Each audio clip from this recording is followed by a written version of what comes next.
which I hope is okay for everyone, and recording has now started. Our first webinar, available on our YouTube channel, focused on the principles of good governance, on the annual timetable of likely activity and focus for a governor, understanding the huge remit of a head teacher and what they might have to engage with before, during and after a governor's meeting, and also some research looking into why people become governors.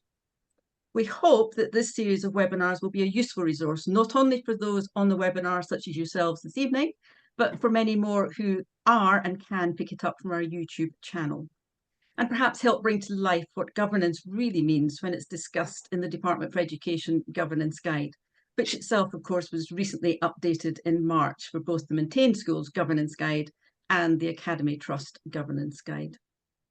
Today, I am delighted to be joined by, I hope, four speakers, possibly three speakers. We will just find out in the course of the evening, who I will introduce as we come to each in turn to look at the application of good governance from a head teacher and a governor's perspective, why values are so important to good governance, and some of the considerations to reflect on when thinking about values as a governor. There will be, I hope, plenty of time for any questions and some discussion at the end. Before introducing our first speaker, Rachel, if anybody does wish to switch off their videos, or if the sound quality starts to go, if I can ask people that you do switch your video off at that point, so we can keep the quality for the recording. But I think with the numbers we have at present, we are good to go. So first this evening, we will hear from Rachel Davis Featherstone, Vice Chair at Ilfracombe Heath Primary School. Rachel herself is an Oxford Mathematics graduate with a Master's in English Literature. As an author of children's books, both fiction and non-fiction, and she is particularly interested in how improving books for the curriculum can ensure increased access to books for all. She's also recently founded the Creative Roots Studio to develop essential links between upcoming authors and publishing.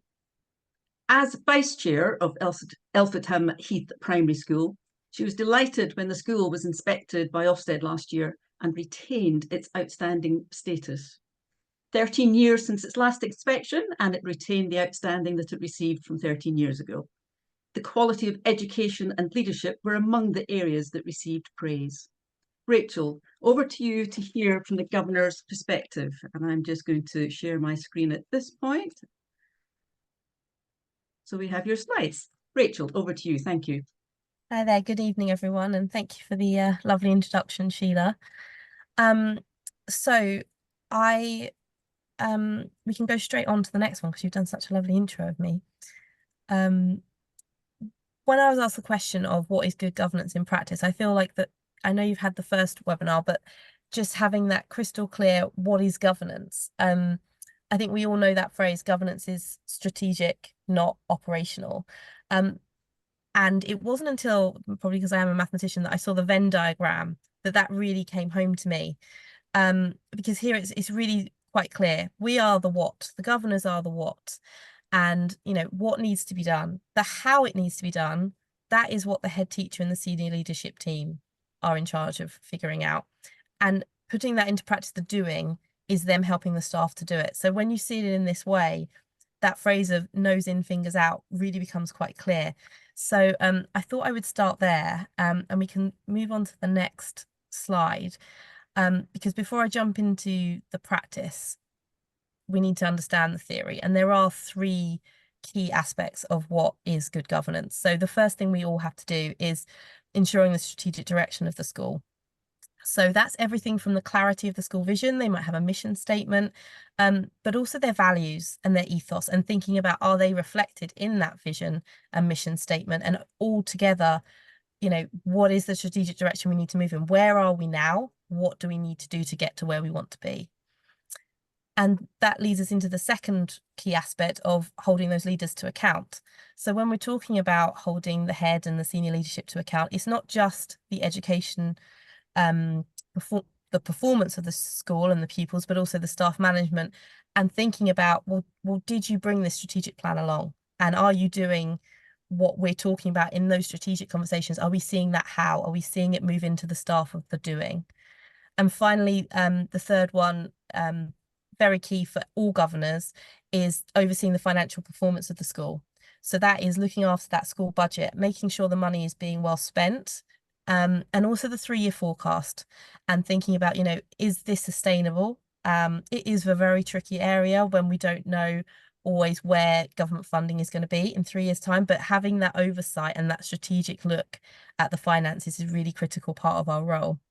And while we're doing all of this, we are acting with integrity, objectivity, honesty, and in the best interest of the school. And we're going to talk about governance and values later in this session.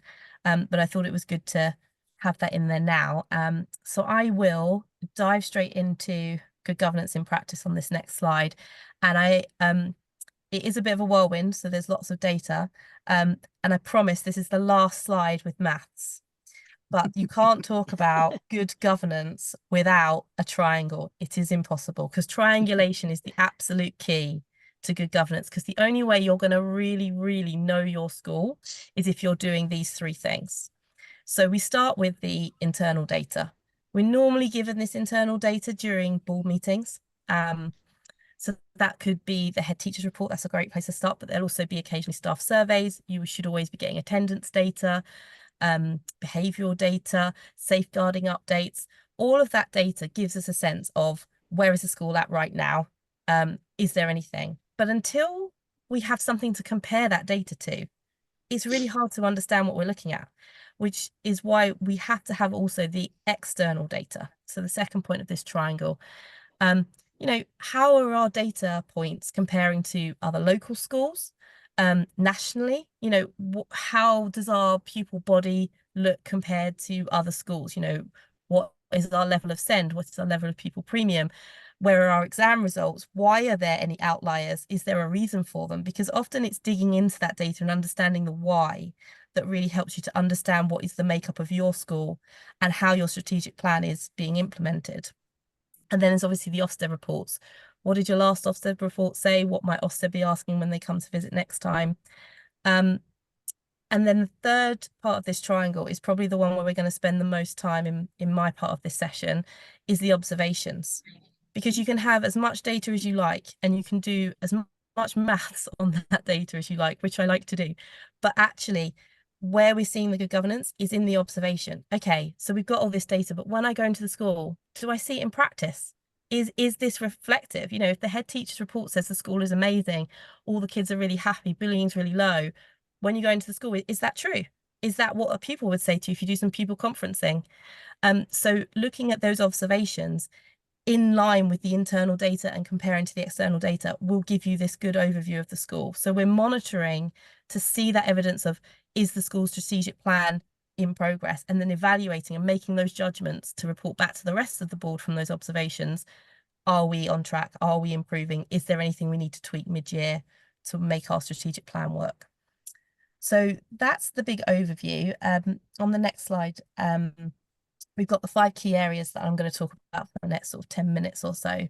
So I highlighted before, board meetings and monitoring visits are the 2 key areas, but I'd also like to talk to you about designated governors, the importance of self-evaluation on a board, and also the role of a new governor. So the next 5 slides are really just high level, my top tips on good governance in practice. So on our next one. Top tips on the governing body meeting. The first thing, I didn't even put it as a bullet because it sounds so obvious, but it's show up. I don't know what it was like in all the schools. When COVID was on, we were doing completely online board meetings. We've retained hybrid because we do have a lot of governors that travel, and actually being there in any form is better than not being there at all. So that can be a way to make your board a bit more accessible to people who have very busy day jobs.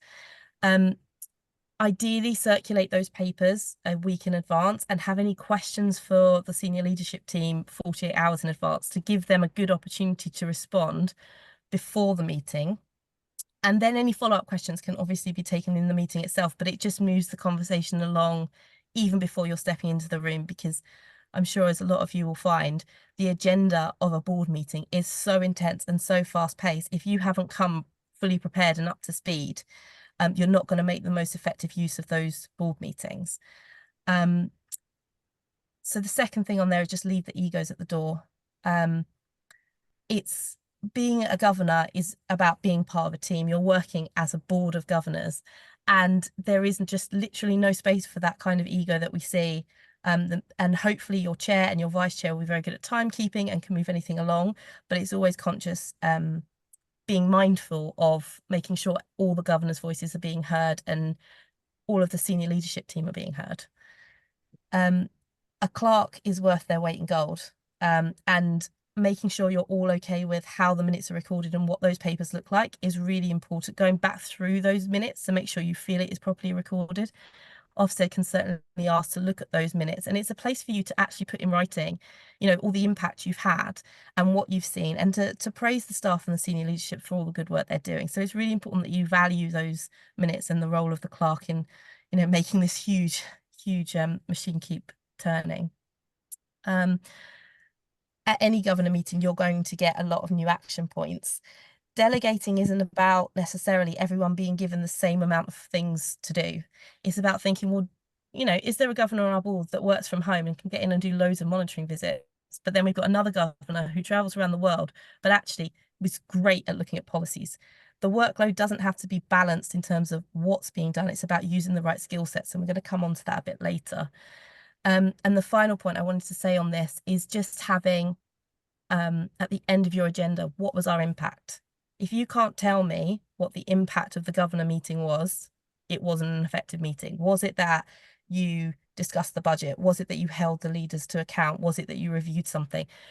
Getting into the mindset of how am I having impact as a governor will, by definition, make you better at good governance.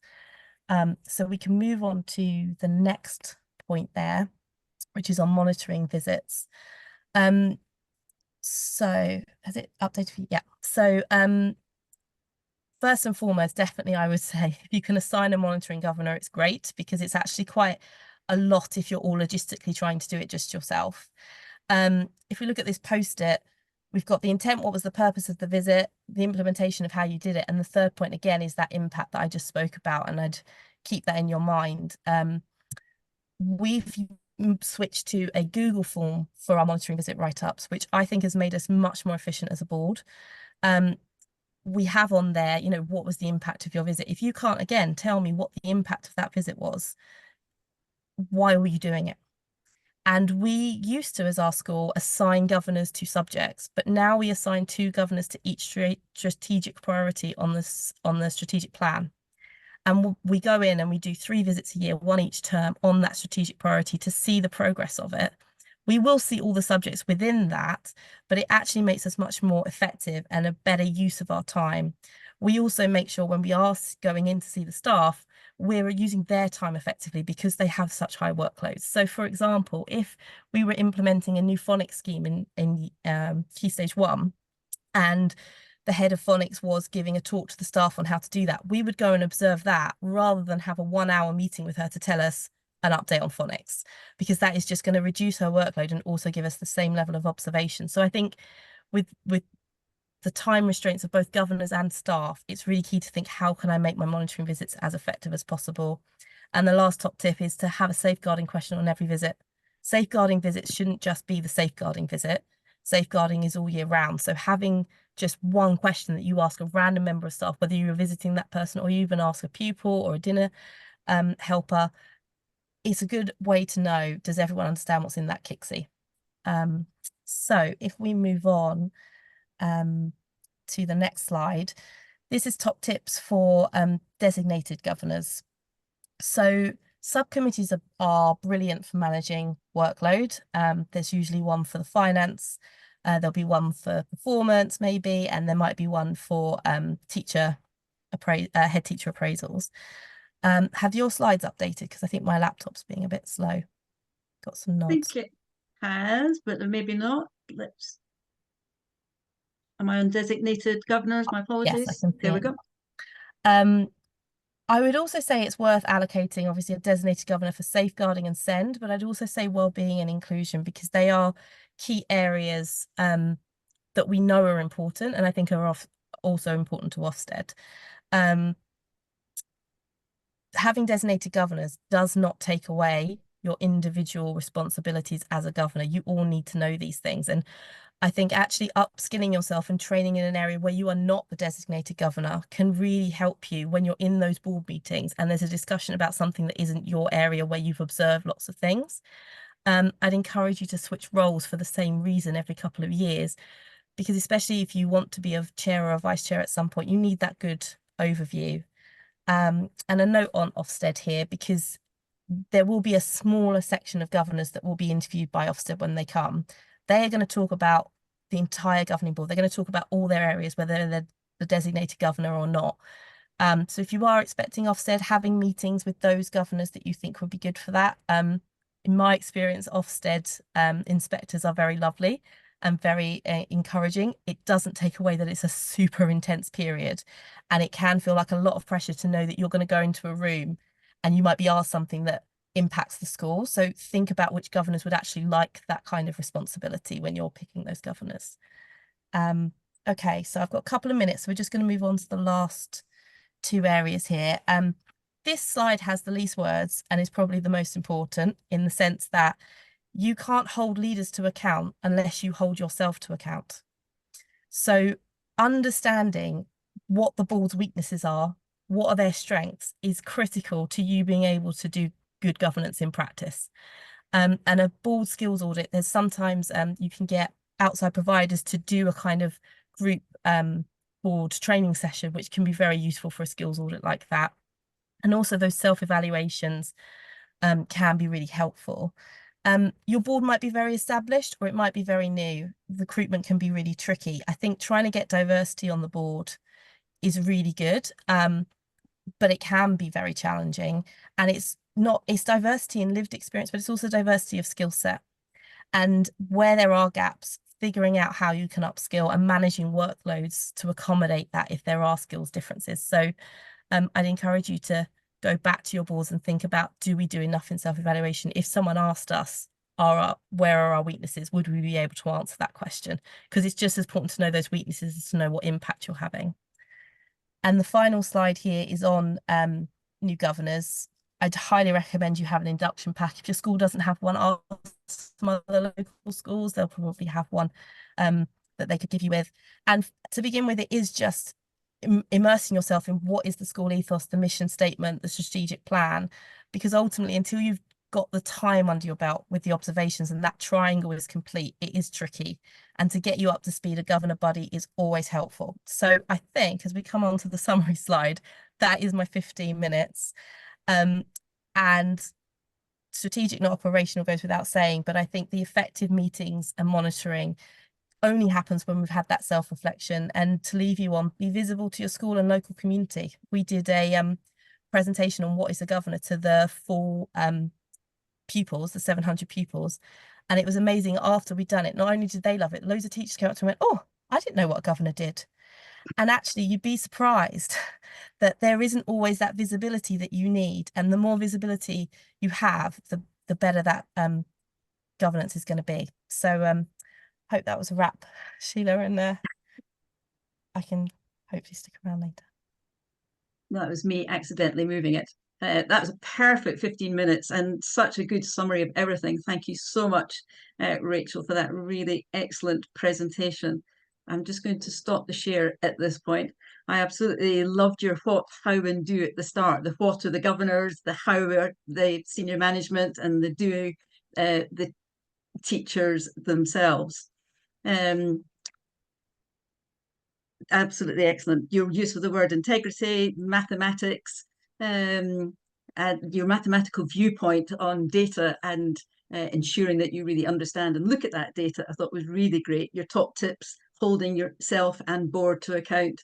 And I'm sure Keith, as our clerk of the Worshipful Company, would be delighted to hear you saying those words, that a clerk is worth their weight in gold. Certainly from the company's point of view, we know that clerks definitely are. Thank you, Keith. And obviously the same for schools as well. Excellent. So I can see that one or two people are starting to post up questions for Rachel, which is great. Thank you very much. Rachel is with us until about 7 o'clock, so perhaps after this next presentation, if there's anything in particular, I might ask Rachel to respond to any of those questions.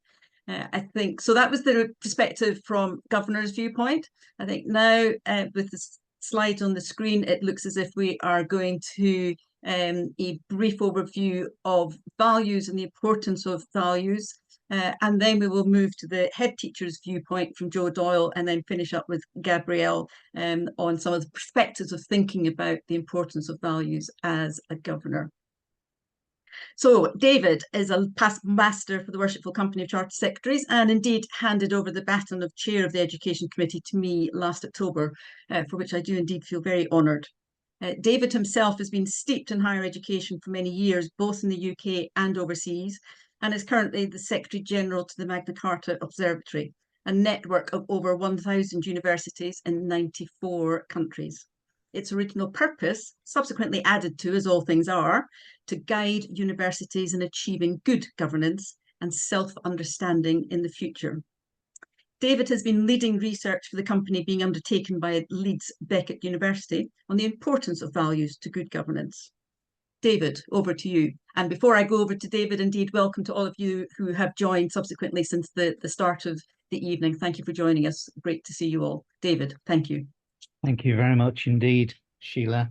What I'm going to share this evening is based on my experience of being a school governor of Rugby for 8 years, developing a living values project for the Magna Carta, and for leading the research project for the Worshipful Company.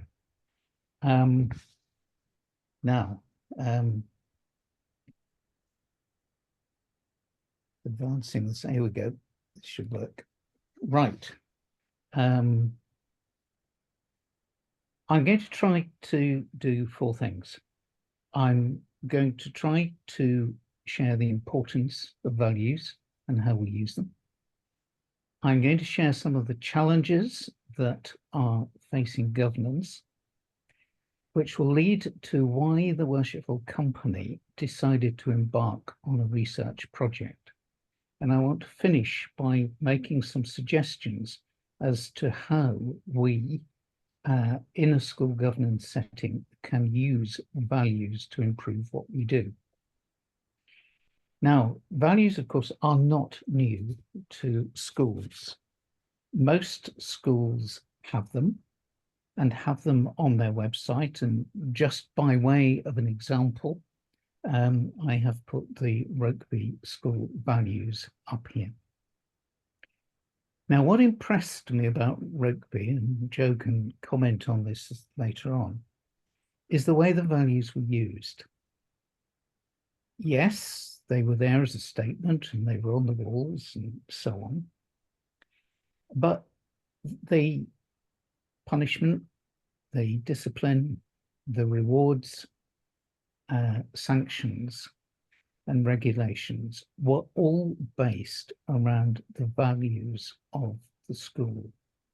And when decisions came to the governing body, more often than not, the values would guide us in what we were doing.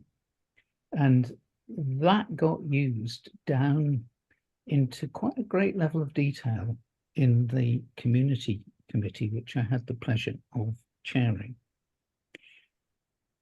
Rugby didn't stop at expressing its values. It set out behaviour statements and outcomes and so on. And so it was absolutely clear to teachers and pupils what was expected. So my point in sharing these slides is values are not something that are new to us, but they may have been more implicit rather than explicit, or something like that.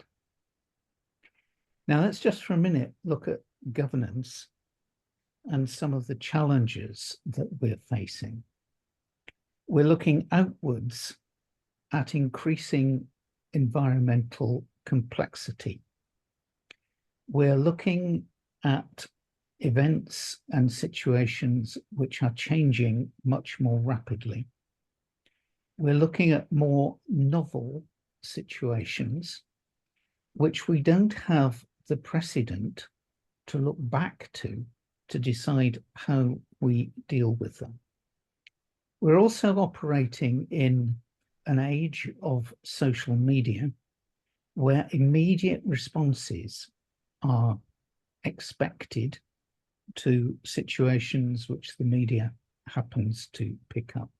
So there's a lot going on externally that we have to be responsive to. Also internally, we as governors need to be very sensitive to the culture and the values of the organisation and the effect that they have on behaviour. Now, regulations and codes, they're helpful, but they're not sufficient, I would argue. And it's also vital that the values of the school are put into effect in the board meetings that we have.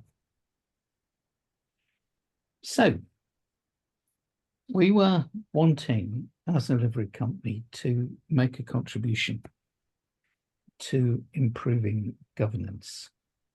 And it took us about 18 months to meet with people in different organisations to decide what our unique contribution to this would be. And this is what we came up with. Good governance is not about the adherence to codes, but it's about our way of life, how we think, what we would live and breathe. Codes provide us with guides, but they're not enough. And hence we partnered with Leeds Beckett University to ask these questions.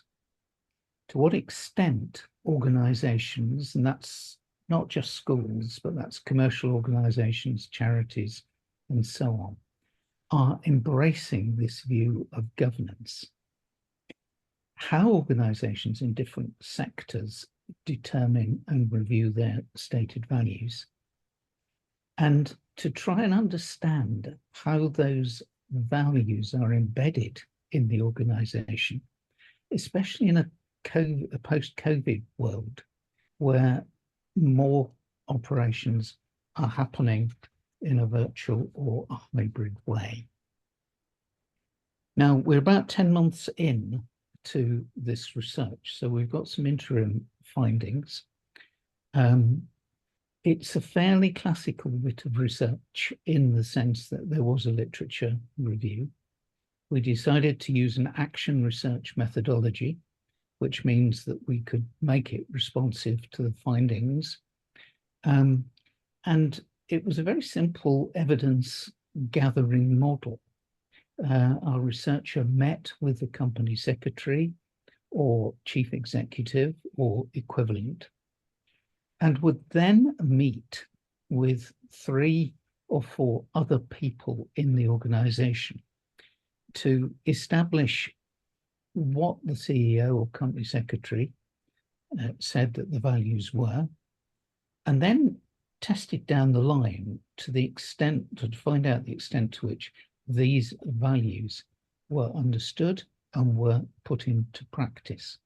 And what we aim to do is to provide some examples of good practice for determining and reviewing values. And the key questions are down there on the right-hand side of the screen. Now, I'm not going to read all of these, but out of the quite extensive literature research, there were some lines which absolutely jumped to mind. Firstly, that companies which are most successful over the long time are those which incorporate their cultural values in the core of their everyday business operations. And that applies to schools as it does to commercial organisations. Then the third one down there, values help the organisation to engage the hearts and minds of employees in pursuit of the corporate goals. That for me is absolutely key. And the strongest position is achieved when the goals of the people working in the organization are those of the company. Now, we've 13 organizations involved and about 30 odd interviews completed. What are some of the initial findings? Well, very quickly, the values which companies espouse come from a deep history of the company or the organization, which gives them sort of depth and gravity and how they play into the culture.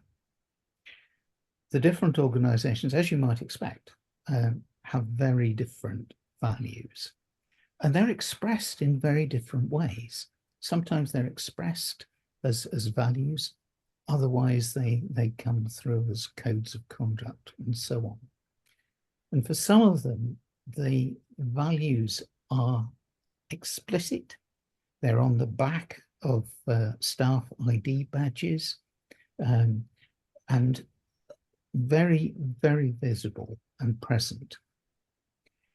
They have a lot of effect through human resource practices, and it's not a bad discipline to check whether all of our human resources practices align with our values. When it comes to board meetings, there are some boards which have the values of the company explicitly on papers. So when you're looking at a new proposal, you are having information, receiving information on how that proposal aligns with the values of the organization. Right. When we're reviewing strategies, the strongest position is achieved where that process starts with a review of the values and an assessment of what is being proposed against that. And then the only other one, no, I'm going to mention two others. One is risk. Risk management in schools is becoming increasingly important. And to think of your values in that exercise creates a stronger position. And the last one I'm going to talk about is challenging failing. There's some very good evidence from the research that we've been doing that where there is a mismatch between somebody's values and the values of the organization, quite a good way to challenge that is through a discussion on the values of each. And there's evidence, not from the school sector, but there's evidence that that sort of conversation has led to people concluding that maybe this is not the right place for me and for moving on. So let me leave you with some questions. And one question actually, how could paying more attention to values improve school governance? Well, there are some suggestions down there. When we are seeking new governors, are we explicit about the values of the school? And when we are interviewing potential governors, are we seeking evidence that these values are held by them? Do they have behaviours that would illustrate that they would fit within your culture? Similarly, when we're seeking a new head teacher or senior staff. And similarly, in the leadership of the school, are those middle-level leaders leading by using examples that fit with the values of the schools? Looking at your school councils, do you transfer the values of your school into the way that those councils operate? You'll see how using these things actually deepens adherence to values down into the school. And then a values focus in governance. The previous suggestion that at the end of meetings, you review how well you've done. Apply that to values too. As a governing body, look at the performance of the school against its values. There are, I'm sure, and when we finished this research, I'm sure there will be many other examples as well. But I hope that that's at least a useful start as to how you might consider values more explicitly and how they might improve the governance of schools. Thank you. Excellent. Thank you very much, David. And I'm sure much that we can pick up on there in terms of discussion and conversation in terms of values and challenging failure and making sure that values of the individual match with the values of the school, which I think actually Gabrielle might pick up on a little bit as well.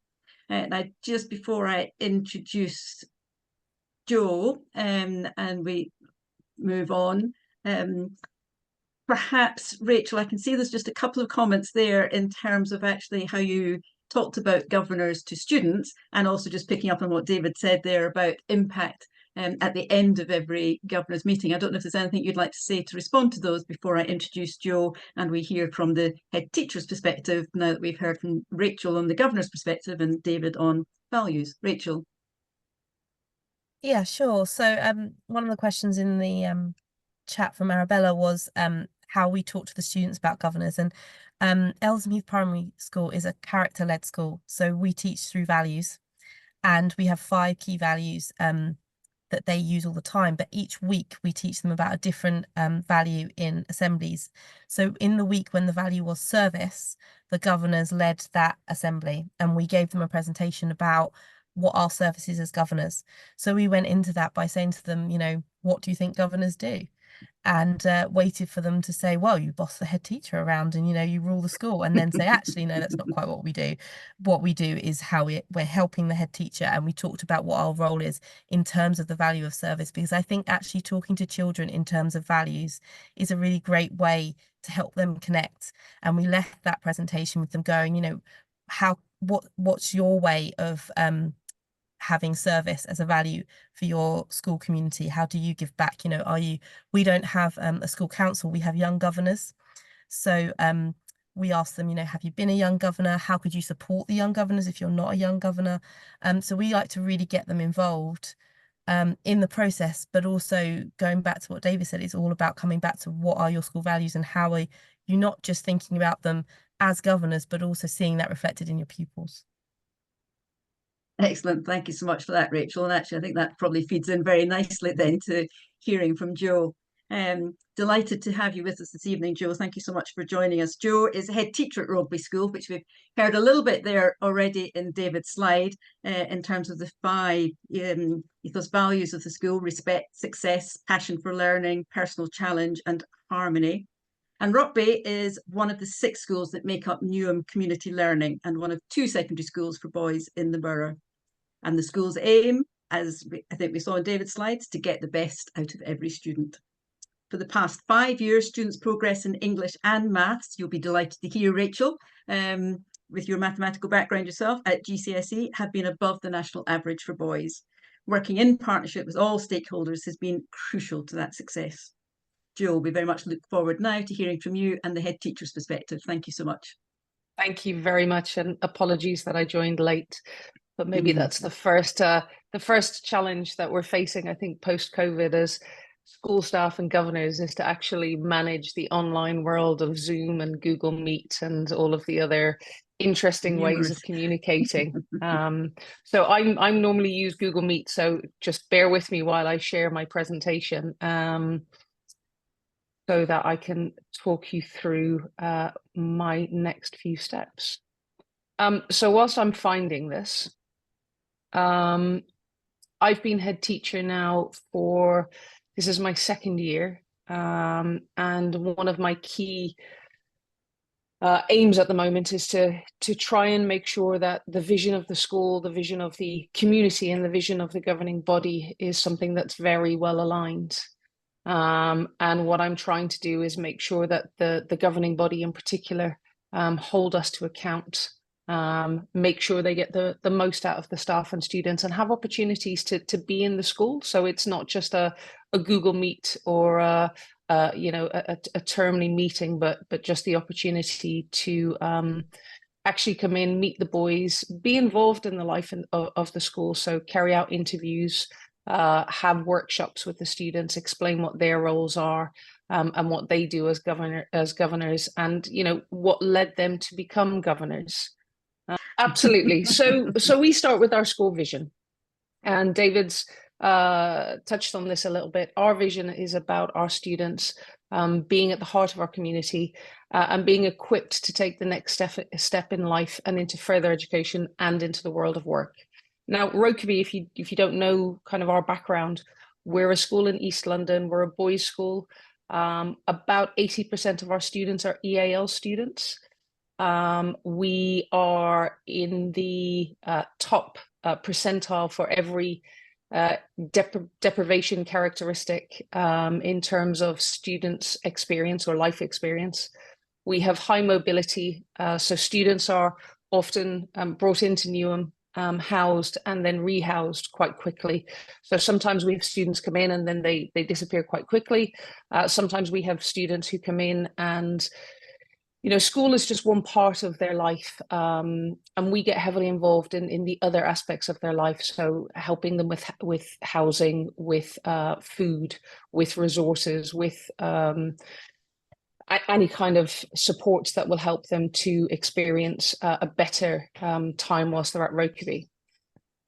We've aligned our values with the Ofsted framework. So respect matches up to our behaviour and attitudes. And David again touched on that, where all of our positive and negative behaviours are linked to our values. And again, all of our assemblies, everything we do is linked together with that. The challenge for me as a new head teacher was how I use my governing body to its capacity. We've got 12 people who are incredibly talented in their own environment, and I need them to come into a school and understand fully how we work as a school.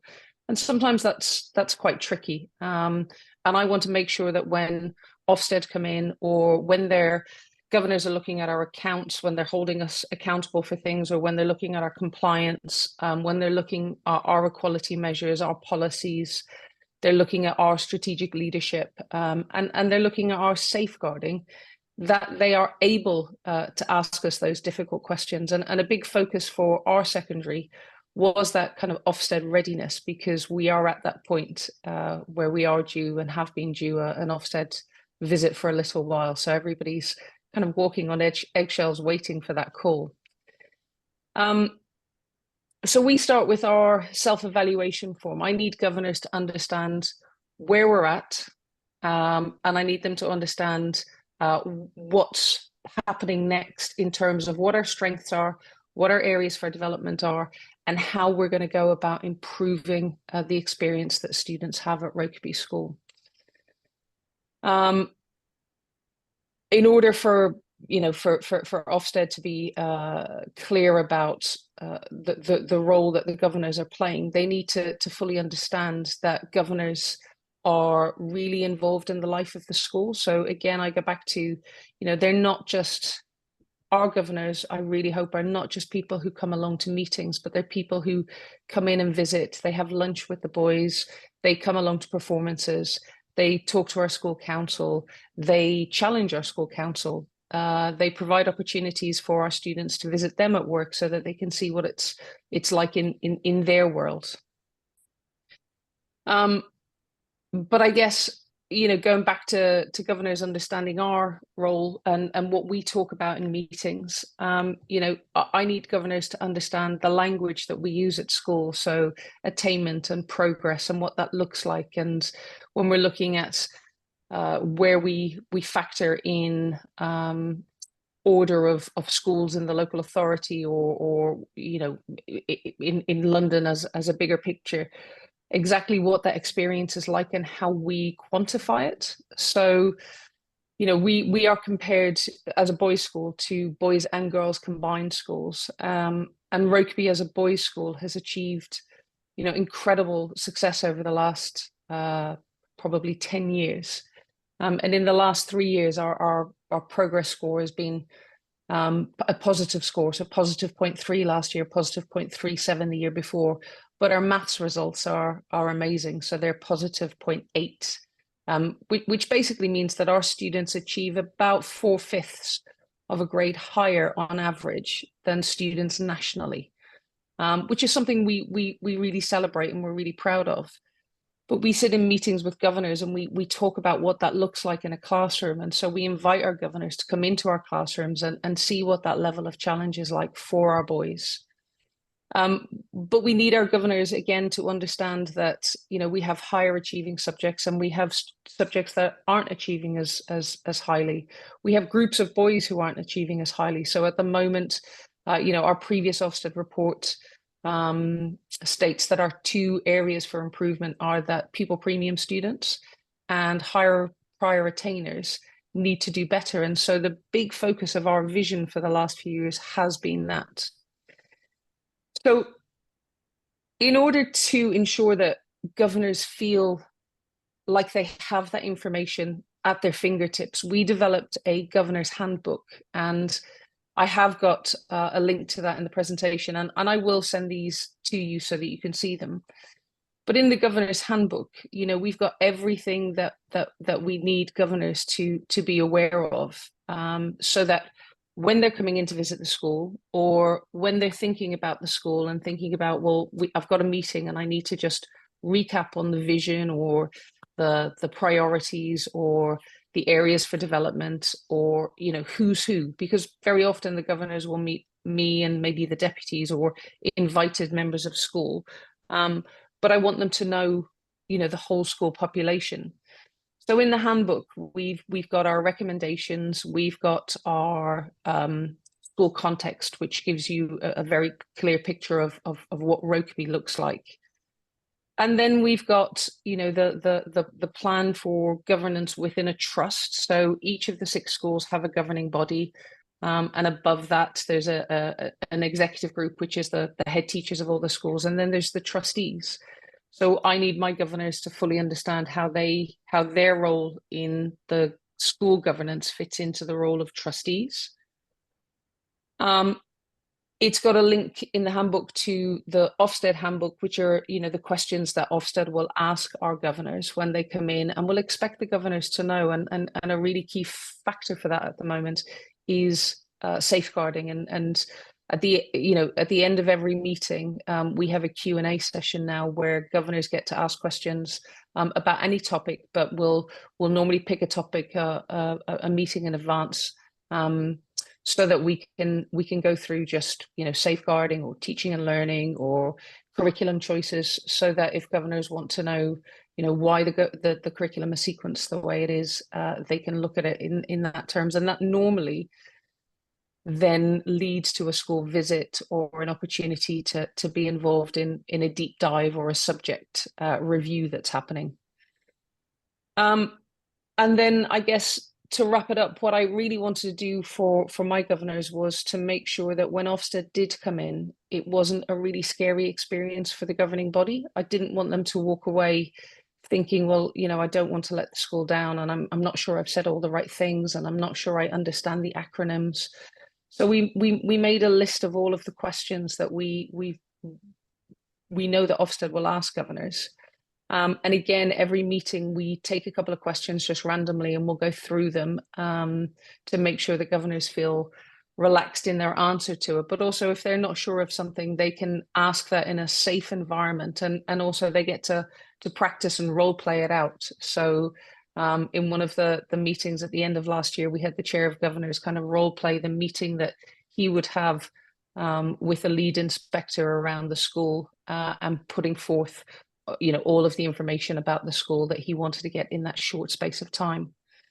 And then finally, it's that kind of celebration of governors with our students and with our parents, taking on board what one of the previous presenters said, the idea that your school council could be called your young governors, and linking up all of those celebrations that you have is really important. So moving forward, that's something that we'll be looking to introduce at Rokeby, and have another opportunity for governors to be involved in the life of the school. Excellent. And I think that's about it. Sorry, that was I was doing that without being able to see my notes, but that's fine.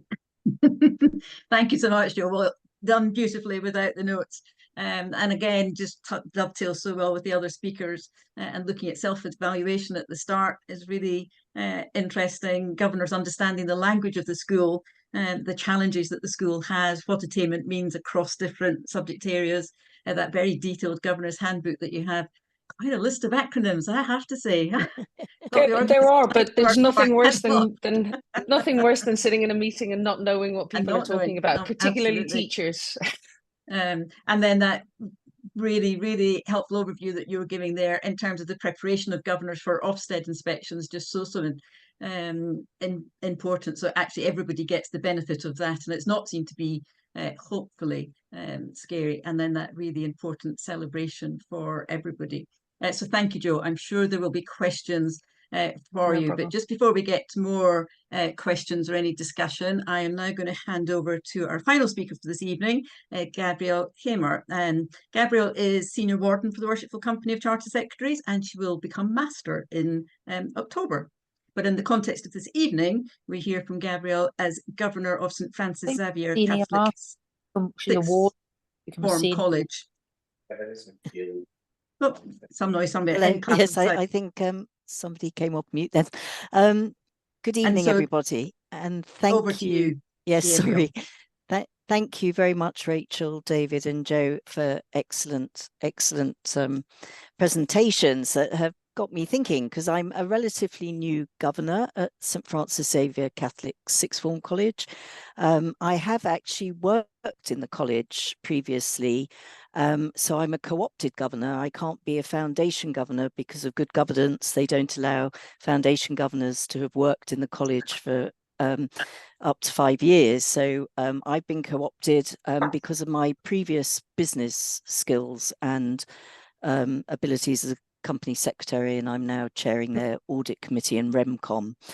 I'm going through the induction period at the moment, and actually I've found Rachel's presentation and Jo's governance handbook really very interesting, because it is so vital that your governors do understand the place that they're being a governor of, and that they espouse those values, as David was saying. In a sense, and I'm going to be, religious about this because it's a Catholic college, we espouse the Roman Catholic education ideals for young people. The college was actually set up in 1897 as a boys' school by the Xaverian brothers, who were followers of St Francis Xavier. In 1985, it became a co-ed school, having been a grammar school, a boys' grammar school, since 1945. In 1985, it became a co-ed state-funded school. It's gone through all these transitions. It was a secondary modern and then a comprehensive school, and now we have an eye on, will it become a trust? So it's gone through various changes in its life, but it's held on to that Catholic ethos, which is very much defined by Catholic social teaching, and Catholic social teaching is about the dignity of each person, solidarity, i.e. things should be done for the common good, stewardship of our earth, and that's obviously very current at the moment with climate change. Also a preferential option for the poor, and I was interested in what you were saying, Jo, about looking after the students that you have that really have deprivation issues. We too have that, and when we were collecting for the food bank at Christmas, we also make sure that we keep aside hampers or food for people that we know that where students really need that for Christmas. And that is done on a very anonymous level, very carefully, not to pick them out at all, but quietly done so that they can benefit from that. So it isn't just, well, we're asking the students to collect for the poor when some of them are actually students that we should be looking after carefully. We also believe in dignity at work, and that all rights have responsibilities. And so that's sort of Catholic social teaching in a nutshell. And our values are kindness, service. And I was interested in what Rachel, you were saying about service. I think she's probably had to drop off now, but if you are serving as a governor, also serve on the committees, because that's really important that we have good chairs of committees who understand what that committee should be doing and helps the whole governance process. Our other values are faith, of course, which is embedded in the Catholic faith, inclusion, and we're a very, very diverse college. We're in South London. In fact, there are less than 30% of the students are even nominally Roman Catholic, but we also have about 20% that are Muslims, and then the rest are probably other faiths or no faith at all. But we believe in inclusion and tolerance, and that is very important. We also have courage as a value, and sometimes that is the courage to challenge things, and governors have to have that courage sometimes to ask those really important questions. Don't feel that you can't, because you're there to ask those questions of the leadership team and the head teachers, and sometimes that takes a bit of courage. And honesty, just be honest about everything. Respect and forgiveness. So those are our 8 values. I think 8's quite a lot of values, actually. I like 3. I think it's probably the least amount of values you can have, and 5 is a good number. We have 8, and we actually do embed those values by training, by having those on posters all over the college. The values are there. They're part of the contract that the students enter into about behavior, so they're enveloped in that. So the values are very much about how we expect everybody, whether they're students, whether they're teachers, whether they are staff, whether they are governors, they're all expected to actually live these values. As David was saying, you have to actually live those values, and we're very much keen that they do that. And if students aren't living those values, they can be some of the things in their contract that they sign up to for attending college. If they're not actually living those values, that is something that we can discuss with them. So I think that's really important, that the values, we know what the values are. We train everybody in the values. All students every day, 4 days a week at 11 o'clock, there's a 5-minute online presentation from the chapel, and it's about one of these values, and we'll talk about the values in that 5-minute presentation. It goes into all the classrooms, and when you're in the college, you can hear it. You can hear the people listening to what's being said that day. And it could be because it's a saint's feast day, or it's World Earth Day, or something like that. And we bring in those values into those presentations every day. And when it finishes, that 5 minutes, you can hear the noise of everyone leaving the classrooms at the end of that presentation. So it's absolutely fundamental that it's part of what's going on. Now with staff, there is a challenge, because many of the staff are not Roman Catholics at all. Many of them haven't been brought up as Christians.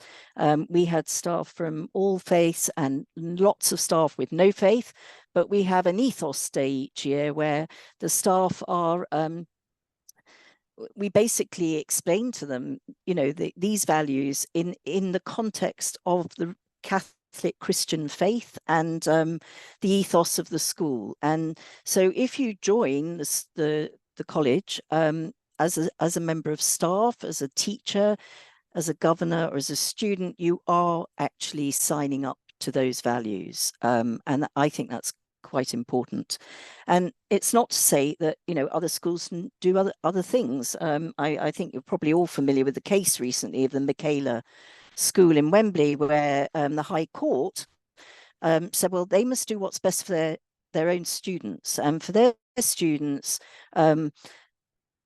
it was agreed that they didn't have to have a prayer room. So because they had had issues in the past with threats and even potential threats of bombings because of religious activities, the school had decided it wasn't going to be religious at all.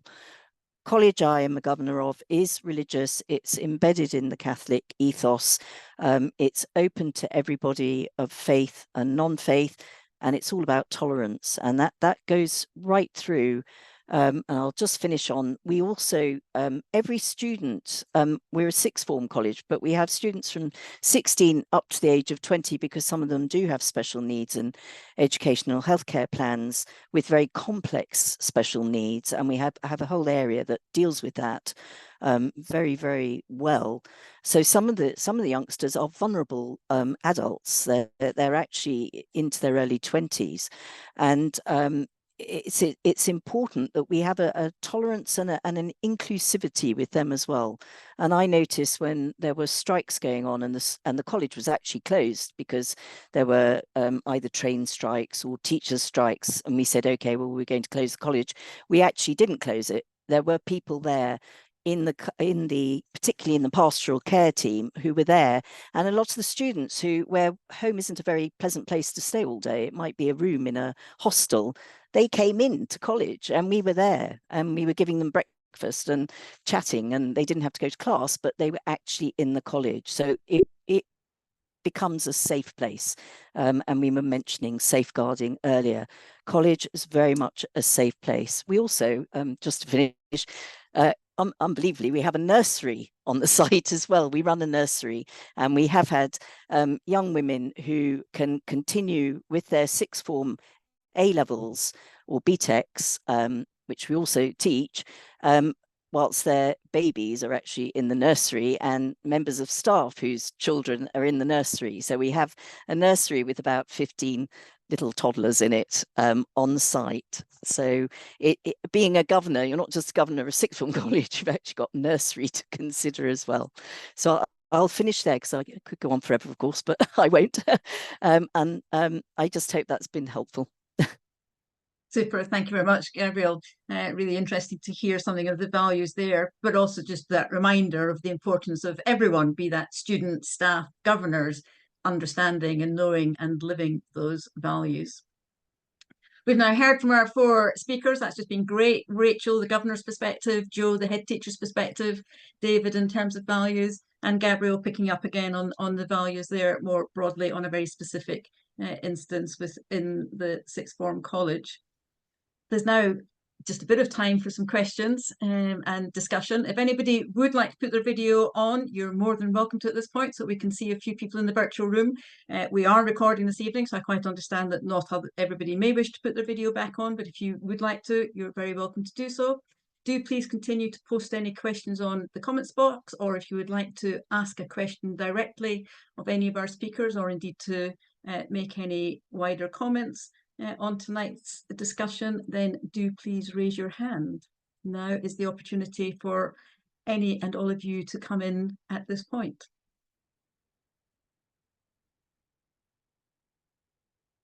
Any immediate questions for anyone?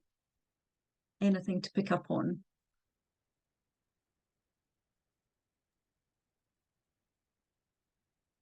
Sorry, I'm trying to find the raise hand button, but Zoom's updated and I've lost complete track of where the button's gone. So if you don't mind, I'll just be old school and try to put my actual hand up. Perfect, thank you. I mean, I thought that was a really, really interesting discussion, and actually what that also brings back to me is the real need for some refresher training at times for governors. You know, as someone who's been a governor for a number of years and sits on the board of a multi-academy trust as well, actually, you know, you kind of forget some of the real basics you kind of need to go back to. So I think it's been a really helpful session this evening. But probably just a broad question really for the panelists and for anyone really is, my main concern at the moment is where governors are coming from I think with the expansion of multi-academy trusts, in fact, I've even recently become a trustee of a local scout group, which now requires trust boards for scout groups across the land. Where are all these volunteers going to come from? And how are those individuals going to make sure, how are we going to make sure that those individuals have the proper training to support them in their roles as well as we go along? Anybody like to pick up? David, I can see you've come Yeah. off mute. Yeah. I think that's a good question. My response is the broader the catchment area and the wider the experience from which they come, the better the governance is going to be. In my experience at Rugby, it's been great how people from different disciplines have challenged people, other people, and you can just sit, 12 people sitting around the room thinking in terms of their own sort of discipline background, has, I think, led to some very good discussions. I think part of what we have to do is to give people confidence that they can be a governor. And I think one of the ways we can give them confidence is by providing good training in an inclusive way, and maybe even more than that. In the first year, 2 years of governors, maybe somebody could be like a mentor, or it's somebody who they could phone up and say, look, I didn't understand what all that was about. Can you just talk me through it? And do that in a way which it can be done discreetly, so they don't, feel any inadequacy by having to ask the question and so on.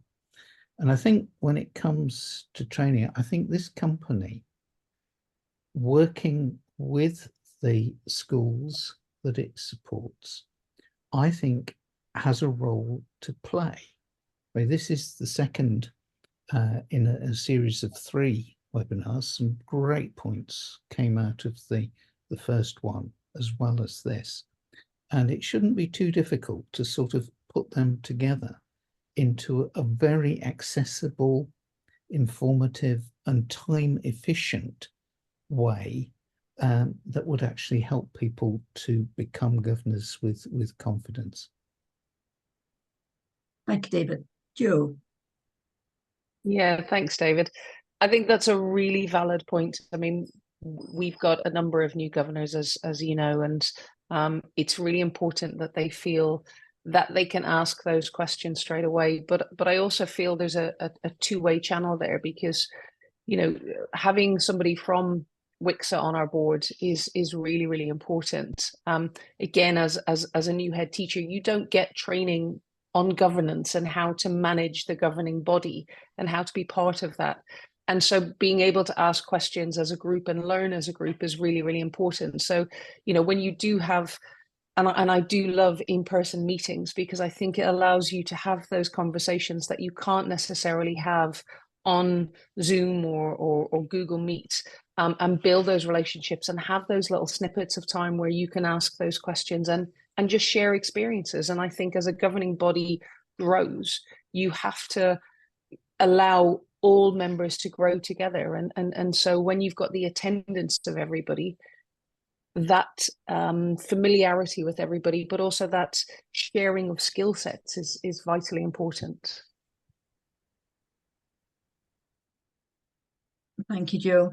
Absolutely. And Gabrielle, anything from your point of view? No, I think you're absolutely right. The skill set and diversity and inclusion within the governor's body is really important, and that the governors represent, we have parent governors, we have diocesan governors, foundation governors, we have governors from business. So we have quite a broad group of people with very diverse skill sets, and who represent, the college aspects of the college. We also have teacher governors. So I think that's really important, getting that balance right, which everyone's mentioned. And I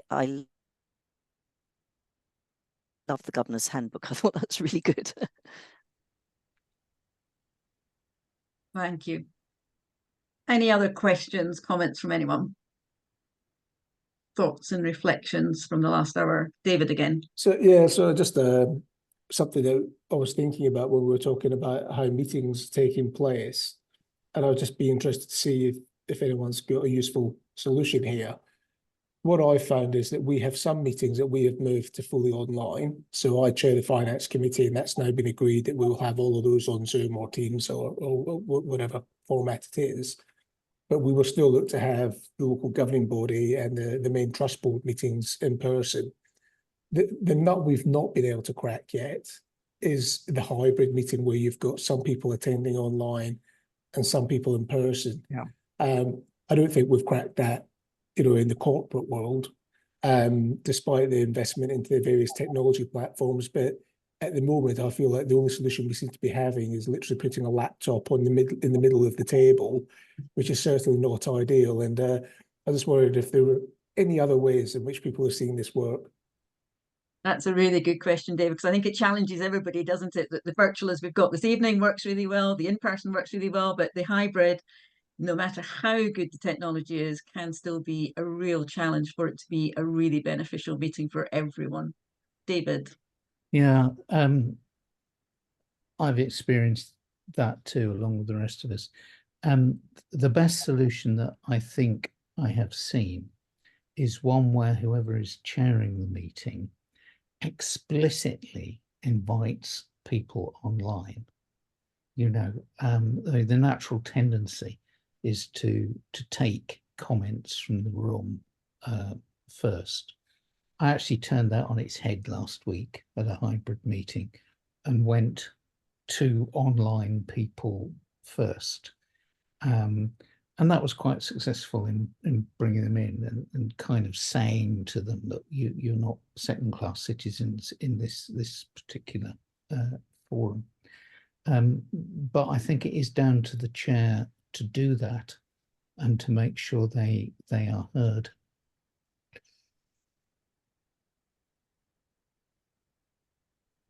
Chair's responsibility or chair facilitation. Yeah. But equally so, it does depend on technology and so on. Indeed, if any other participants have any comments on that or have had good examples of hybrid meetings, we would love to hear from you. Joe, I don't know if you've got any thoughts on that, because I know you were saying at the start just how much, even just the fact that there is so much variety of technology these days, and that in itself can actually lead to complications for some of these meetings when we're all used to using one but not the other, or they cross over and one works and then you go into something else and it suddenly doesn't work. And I don't know if you've got anything else to comment on that. Yeah, I mean, it's been really challenging. I mean, COVID in general has challenged a lot of people in a lot of ways, but I think the push to online teaching and then to online meetings and as we said, the world of Zoom versus Teams versus Google Meet and all the platforms that are available. We got to the point where meetings with parents, so parents' evenings were online, and there was a need for that and it worked. But the challenge I have at school at the moment, so we have committee meetings and then full governing body meetings, and we tried to go back to having one online and one in person, to reflect that for a lot of people the travel into school is quite a big commitment. But for me, the relationship side of things definitely does take a backseat when we are just meeting in a box on a computer and we're not having those, teas and coffees and opportunities just to share. So we've actually talked at our last governing body meeting, which was last week in person, to try and move all of our full governing body meetings next year to in person and just have our committee meetings online. But again, when somebody's off, or when somebody's sick or unwell or stuck in traffic, and they say, well, I'll jump in virtually, and then you are running a hybrid system in a school where like you said, you're sticking a laptop in the middle of the table because you don't have the technology to do a conference type session. But you lose that kind of feeling with the students, because we often get our students to come to governing body meetings to present something. And it's not the same for them to see the governors on the screen as it is for them to meet the governors in person. So I really am looking forward to more opportunities in person and less online. I think for, you know, our Finance and Resources Committee, I think the nature of a lot of the conversations, they work well online, but I think curriculum and community and then full governing bodies needs to be more in person. So that's kind of where I'm steering with my chair of governors at the moment.